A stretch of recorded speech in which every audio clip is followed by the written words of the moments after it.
Welcome to my channel. Subscribe and enjoy daily stories about cheating, revenge, and relationship advice. They always said Taylor and I had the perfect marriage.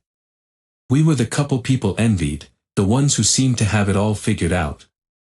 After 27 years, people would joke that we were some rare breed, an endangered species of love that had survived through thick and thin. And for the longest time, I believed that too. How could I not? We met in college, had a grand wedding, built a life together filled with laughter, travel, and family. I can still remember the first time I saw Taylor. It was at a lecture hall during our second year of college. I was sitting a few rows back, trying to pay attention to the professor droning on about political theory. Taylor walked in late, wearing this oversized sweater, with her hair pulled back in a messy bun. She carried herself with this air of confidence, like she belonged anywhere she stepped foot. Everyone noticed her. I couldn't take my eyes off her. When she sat down next to me, I froze. For someone who considered himself relatively smooth back then, I was completely tongue-tied. But Taylor? She just smiled and asked, "So, what did I miss?" That was it. That was the moment I fell. I didn't know it yet, but my life was about to change. We were inseparable after that. She was everything I wasn't, bold, outgoing, effortlessly charming. Taylor could talk to anyone, anywhere, about anything. She lit up a room when she walked in, and I loved standing by her side, basking in her glow. We'd spend hours talking about the future, making plans, dreaming about the life we'd have together. It all seemed so possible, so real. It didn't take long for me to propose. In fact, I did it the night of our graduation, under the stars, in the park where we had spent so many evenings walking and talking. I was terrified she might say no, but she didn't. She laughed, a sound that still warms me even now, and said, "Of course, Alex. Of course, I'll marry you." Our wedding was like a scene from a movie. Hundreds of friends and family gathered under a canopy of trees, with soft music playing in the background. I remember Taylor walking down the aisle in that white dress, her eyes locked on mine. There was a softness in her gaze, a promise. I felt invincible. Like the two of us together could conquer anything. We traveled, built our careers, and, most importantly, raised Matt. Watching Taylor become a mother was one of the greatest joys of my life. She was so good at it, patient, loving, always knowing the right thing to say or do. Our house was filled with laughter, with late-night talks, with moments I thought were real. And for a long time, they were. But as I sit here now, I wonder how much of that was true, and how much was just a mirage. One of the moments that stands out most clearly in my memory happened when we were preparing for one of our many trips abroad. It was a few years ago, before everything went to hell. We were in the kitchen, going over last-minute details for a trip to Italy, our dream destination. Taylor was rifling through a pile of papers, looking for the itinerary.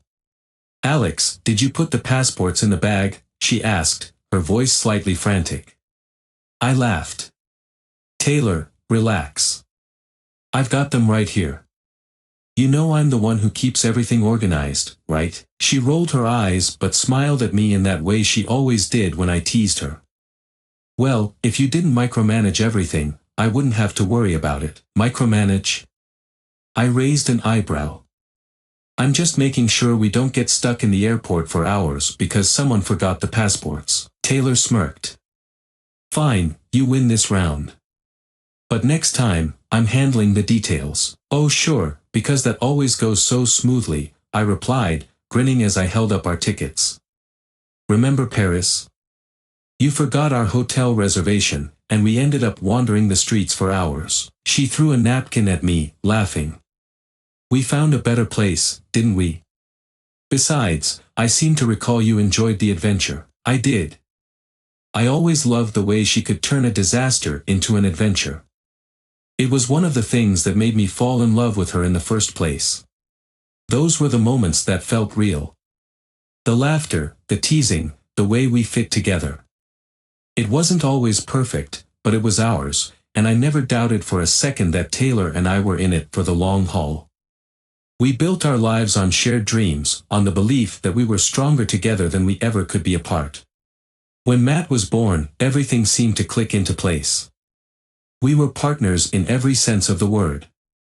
We raised him, nurtured him, and watched him grow into a man who I thought would model his relationships after ours. Taylor was a fantastic mother, always present, always caring. I loved seeing her in that role. There were moments, though, when something felt off. It's hard to pinpoint when the first cracks began to show, but there were times when I would catch Taylor staring off into the distance, lost in her own thoughts. I'd ask her what was on her mind, and she would wave it off, saying she was just tired or stressed from work. I didn't push. Why would I? We had a good life. We were happy. But now, looking back, I realize those were the moments when the mask slipped, ever so slightly. Moments when the perfect marriage we had built was showing signs of wear. I just didn't see it. Or maybe I didn't want to see it. Do you ever wonder, Alex, if we're too lucky? She asked me one night as we sat on the back porch, watching the sun set. Too lucky. I frowned, turning to look at her. What do you mean? I don't know, she said, her voice soft. Sometimes it feels like everything's too perfect, like something's bound to go wrong. I laughed then, not understanding the weight of her words. Taylor, come on. We've made it this far, haven't we? What could possibly go wrong? She smiled at me, but there was something in her eyes, something I didn't recognize at the time. A sadness, maybe. Or guilt. But I brushed it off. I had no reason to doubt her, to doubt us. Now, though, I can't help but wonder, was she trying to tell me something that night? Trying to warn me? If I had paid more attention, would things have turned out differently? Would I have been able to stop the betrayal before it shattered everything? The truth is, I'll never know. All I have now are the memories of what I thought was a perfect marriage, and the painful realization that it was never what I believed it to be. It was a quiet, ordinary Tuesday afternoon. Taylor and I had driven to the local shopping district because she wanted to check out a few new boutiques. I wasn't particularly interested, shopping wasn't really my thing, but I didn't mind tagging along. It gave me time to people watch, scroll through my phone, and, I thought, spend time with her. We parked in our usual spot, and Taylor smiled at me, brushing her hair back as she grabbed her purse. I'll only be a minute, she said, leaning in to give me a quick kiss on the cheek. Just want to see if they have those sandals I was telling you about. Take your time, I said, not minding the break from running errands. She smiled again, one of those bright, effortless smiles that always seem to make everything okay. Don't get too comfortable, she teased. We still have a grocery list to tackle. I watched her walk into the store, her steps confident and light, and I turned my attention back to my phone. I figured she'd be quick, so I stayed by the entrance, not really thinking much of it. A few minutes passed. The sun was warm, and a gentle breeze blew through the open doors of the shop. I felt relaxed, completely unaware that my life was about to change in a single moment. I wandered into the store after a while, thinking I'd just check in. I didn't even know why I was following her, maybe I was just bored. The boutique was small, with narrow aisles and shelves filled with clothes, bags, and shoes. I could hear her voice before I saw her, talking softly, like she was having a casual conversation with someone. At first, I didn't pay much attention. But then, something in her tone caught my ear. It was a certain familiarity, an intimacy that made me pause. I turned the corner and saw her standing by the shoes, phone pressed to her ear, her expression calm. She was speaking quietly, but her words echoed in my mind as soon as I started paying attention. I didn't expect it to go on this long, she was saying, her voice steady but slightly amused. But you know how it is, sometimes these things just happen, and you can't really stop them. My heart skipped a beat. These things? What things? I stepped behind a display of bags, out of her line of sight, my pulse pounding in my ears. I shouldn't have been listening, I knew that. But something told me I needed to hear what she was saying. I needed to know. It's not like it was all at once, Taylor continued, her tone more relaxed now. It started a few years ago, and at first, it was just one person. But then, well, you know. There were others. I froze. Others? I couldn't breathe, couldn't think straight. My hands trembled as I instinctively reached for my phone, fumbling to unlock it. I needed to record this, needed proof that what I was hearing wasn't just some horrible misunderstanding. I love Alex, she said, and my heart twisted at the sound of my name. But I don't know. I guess I just needed more. And I don't think he ever really noticed, to be honest. He's so trusting. I felt like I'd been punched in the gut. My stomach churned as I listened to her casually recounting her infidelities to whoever was on the other end of that call. She wasn't even upset about it. There wasn't a shred of remorse in her voice, just indifference. I mean, it's not like it was ever serious, she added, laughing softly. None of them were serious. They were just distractions, I guess. Fun. But still, I can't believe I got away with it for this long. Distractions. Fun. The words echoed in my head as I stood there, trying to process what I was hearing. My wife, my partner of 27 years, had been having affairs. Not just one, but several. Over the course of years. And I had never noticed.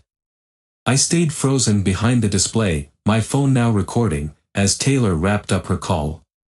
I'll talk to you later, she said lightly, tucking her phone into her purse. Thanks for listening. I'll let you know what happens. She hung up, completely oblivious to the fact that I had heard everything. My heart was racing, my hands shaking as I stopped the recording and slipped my phone back into my pocket. For a second, I thought about walking up to her, confronting her right there in the store. But I couldn't. Not yet. I wasn't ready. I backed away slowly, slipping out of the store before she could see me, trying to keep my footsteps steady, even though every part of me wanted to run. I made it to the car, got inside, and sat there in stunned silence. Later that night, we were home. Taylor was in the kitchen, humming softly as she chopped vegetables for dinner. I sat at the dining table, watching her, feeling like I was looking at a stranger. The ease with which she moved, the familiar way she smiled at me, it all felt surreal now, like a terrible dream I couldn't wake up from. Everything okay? She asked, glancing up at me. You've been quiet since we got home. I couldn't hold it in anymore. Taylor, I said, my voice barely above a whisper. Who are you talking to today? She stopped chopping, her hands still. Her smile faded as she turned to face me, her expression unreadable. What do you mean? At the store, I said, my heart pounding in my chest. I heard you on the phone. I heard what you said. Her face drained of color. She stood frozen, like a deer caught in headlights. For a moment, neither of us spoke. The only sound in the room was the soft hum of the refrigerator.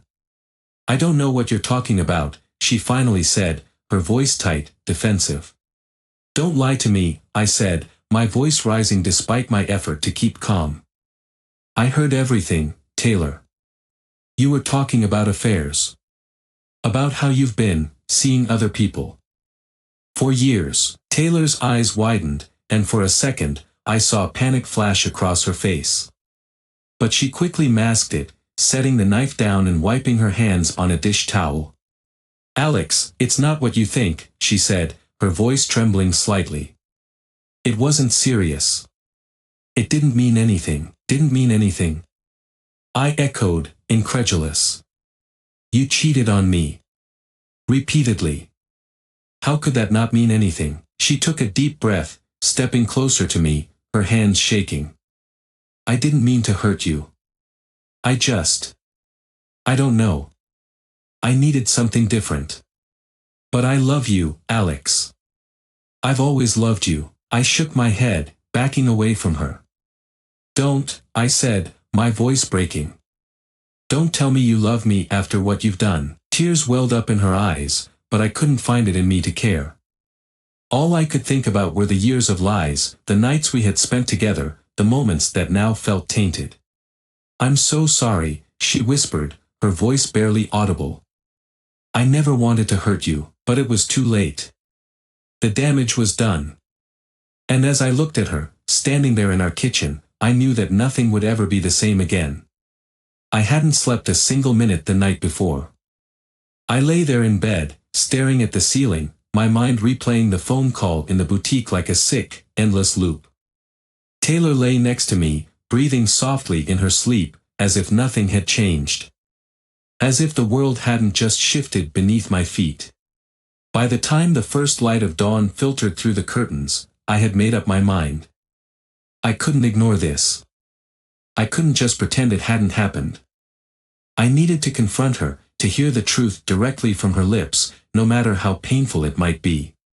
But I didn't do it that morning. I waited. I needed more time to process, to gather the right words. It felt surreal, almost like I was trapped in someone else's life, watching from the outside. I had to be careful. If I opened my mouth too soon, I might explode, and nothing constructive would come from it. That evening, after a long, tense day, the time had come. Taylor was in the living room, sitting on the couch with a glass of wine, flipping through one of her design magazines. She looked so peaceful, so normal, and it made me sick to my stomach. I stood in the doorway for a few moments, just watching her, wondering how she could look so calm while I was unraveling inside. My hands clenched into fists, and I took a deep breath, trying to keep my voice steady as I spoke. "Taylor," I said, stepping into the room. She looked up, her smile faltering when she saw my expression. "Alex? What's wrong?" I couldn't take it anymore, the pretending, the lies. I sat down in the armchair across from her, keeping my distance. She set her magazine aside, her gaze shifting from curiosity to concern. "We need to talk," I said, my voice tight. She blinked, clearly sensing the gravity of the moment. "Okay, what's going on?" For a few seconds, I couldn't find the words. How do you even begin to confront someone about something like this? How do you ask your wife of 27 years why she's been betraying you, why she's been sleeping with other men while smiling in your face? I looked down at the floor, trying to steady myself. "Yesterday, at the boutique, I heard you on the phone. I overheard everything." Her face went pale. The color drained from her cheeks as the realization hit her. She opened her mouth to say something, but no words came out. "I know, Taylor," I continued, my voice cracking. "I know about the affairs. All of them." Her hand shot up to cover her mouth, her eyes wide with panic. For a moment, there was only silence between us. The air was thick, suffocating. "I didn't mean for you to find out like this," she finally whispered, her voice trembling. My stomach churned at her words. "Find out like this?" I repeated, incredulous. "So how was I supposed to find out, Taylor? Was I ever supposed to know? Or were you planning to keep lying to me for the rest of our lives?" She shook her head, tears welling up in her eyes. "No, no. Alex, please. I didn't mean for it to get this far. It wasn't supposed to be like this." "Like what?" I snapped, my voice rising despite my best efforts to stay calm. "You weren't supposed to cheat on me. Or you weren't supposed to get caught. Which one is it?" She flinched at the harshness in my voice, her shoulders trembling as she set her wine glass down with shaking hands. "I'm so sorry," she said softly, tears spilling over now. "It didn't mean anything. None of it meant anything. I was confused, and I don't know how to explain it." "Try," I said, my words biting. "Explain to me how you could do this to us." "To me." She wiped at her tears, her voice cracking as she spoke. "Alex, I love you. I swear I do. I've always loved you. But, after all these years, I guess I just got lost. I don't know how else to say it. It started small, with just one mistake, and then, it spiraled. I didn't know how to stop. Lost? I echoed, shaking my head. You got lost, so you slept with other people. Do you even hear yourself right now? Her face crumpled, and she buried her face in her hands, sobbing. But her tears didn't move me. Not this time. I had seen those tears before, tears when things got tough, when she needed forgiveness or sympathy. But now they felt hollow. They felt like manipulation. I thought we were happy, I said, my voice hollow, my chest tight. I thought we had something real. For 27 years, I've trusted you, Taylor. I've stood by you through everything. How could you do this to us? Her sobs grew louder, and she shook her head, her words coming out in broken gasps. I'm so sorry. I never wanted to hurt you. I never wanted any of this to happen. I stood up, unable to sit still any longer, pacing the room as anger boiled inside me. Do you even realize what you've done? Do you understand what you've destroyed? She lifted her head, her tear-streaked face desperate as she reached out to me. Alex, please, don't say that. We can fix this. We can go to counseling, talk to someone, anything. I'll do whatever it takes. Just, please don't leave me. Her words hung in the air, desperate and pleading, but I felt nothing but numbness. I turned to face her, shaking my head. I recorded the call, I said flatly. I have proof. I have proof of everything you've done. And I'm filing for divorce. The moment I said it, her expression shattered. She stared at me, wide-eyed, as if she couldn't comprehend what I had just said. Divorce? She whispered, her voice barely audible.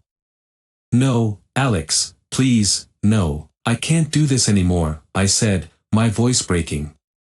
I can't pretend like everything's okay when it's not. You lied to me. You betrayed me. And I can't forgive that. She stood up, rushing toward me, her hands grabbing my arms as she sobbed uncontrollably. Please, Alex, don't do this. We've been together for so long. We can get through this. I'll change, I swear I will. Please don't throw everything away. I pulled away from her, my heart heavy with a mixture of anger and sadness. I wanted to believe her. I wanted to believe that somehow, this could be fixed. But the trust between us was gone. Shattered beyond repair. And without trust, what were we? I'm not the one who threw everything away, I said quietly. You did. Her sobs echoed in the room as I turned and walked away, my footsteps heavy with the weight of everything that had just unraveled. I didn't look back. I couldn't. Because if I did, I knew I might break. And I couldn't afford to break, not anymore. As I walked out the door, the reality of what was happening settled in. The perfect life I had once believed in was gone. And there was no going back. The divorce was finalized 3 months after that fateful night. In those months, I found myself walking through life like a ghost. I had moved out of the house we had shared for nearly 3 decades and rented a small cabin on the outskirts of town, closer to the woods where I could be alone, away from the chaos of my crumbling marriage. The place was quiet, nestled between towering pines and a small creek that ran alongside the property. It was peaceful. Too peaceful, maybe. The kind of peace that amplifies your thoughts, leaving you with no distractions from the whirlwind inside your own head.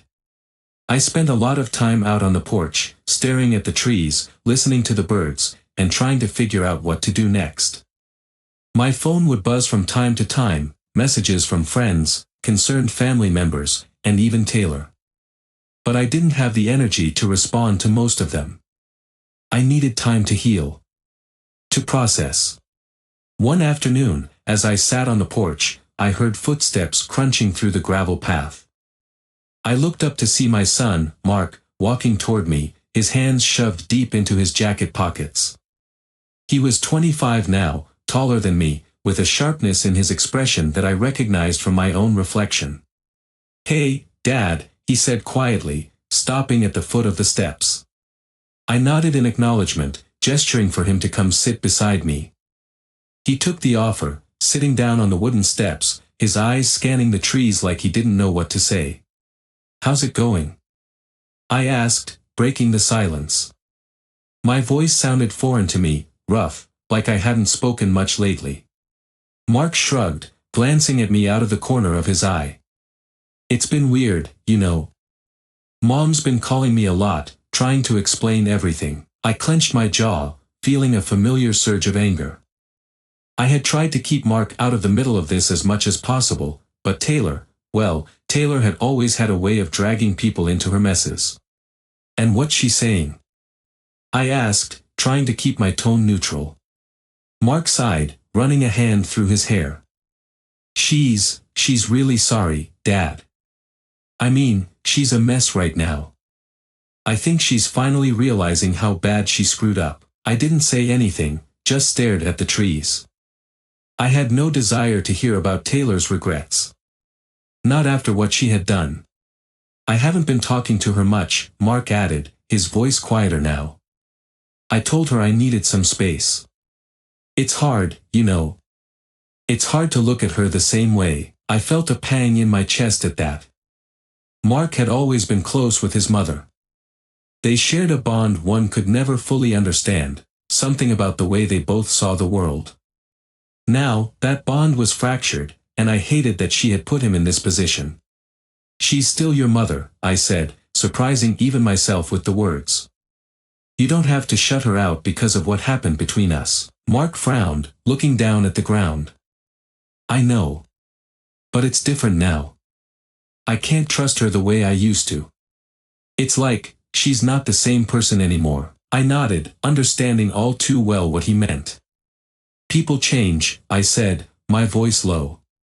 "Sometimes in ways we don't expect." We sat in silence for a while, the sounds of the forest filling the space between us. After a few minutes, Mark cleared his throat. "Are you okay, Dad?" he asked, his voice soft, almost hesitant. I exhaled slowly, staring out at the horizon. "I'm getting there.